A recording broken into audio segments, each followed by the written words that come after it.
Hi again. Okay, so you know that milestones are pretty important. They help give you a clear picture of the amount of work required. They help your project stay on track, uncover areas where you might need additional resources, motivate your teammates, and show progress to your stakeholders.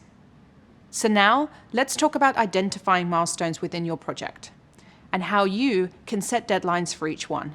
The first step to setting a milestone is to evaluate your project as a whole. It helps to refer back to your project charter to remind yourself of the project goal. Then, make a list of what your team needs to do to achieve that goal. The big items that indicate progress are your milestones.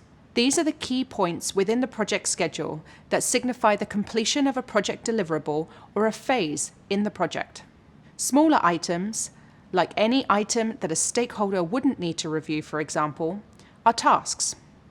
You'll plan for these once you've separated them out from the milestones. So let's go back to our Office Green example.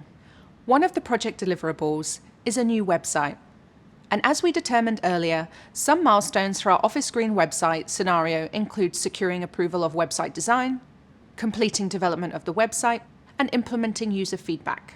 Mocking up initial designs or building a landing page are smaller items on your list, so those are marked as tasks. Try to keep in mind that some projects might have many milestones, while others might just have 2 or 3.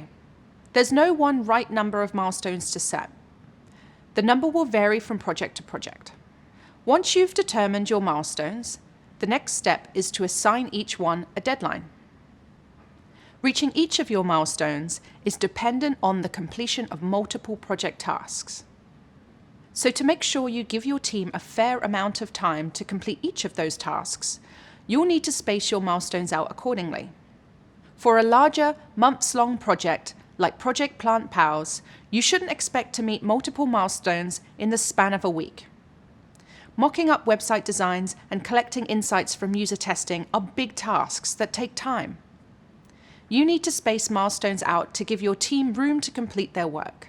To get a good sense of timing, you can connect with teammates to discuss the tasks required to reach each milestone and get their estimates for how long these tasks will take.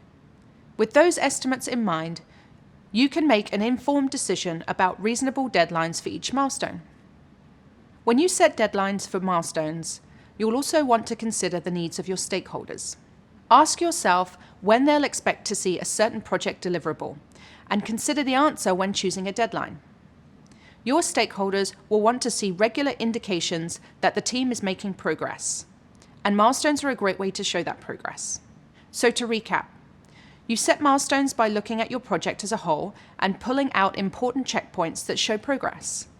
Then you assign deadlines to each milestone while keeping the needs of your stakeholders top of mind. Next up, we'll discuss a helpful tool for breaking down the tasks that ladder up to each milestone. See you there.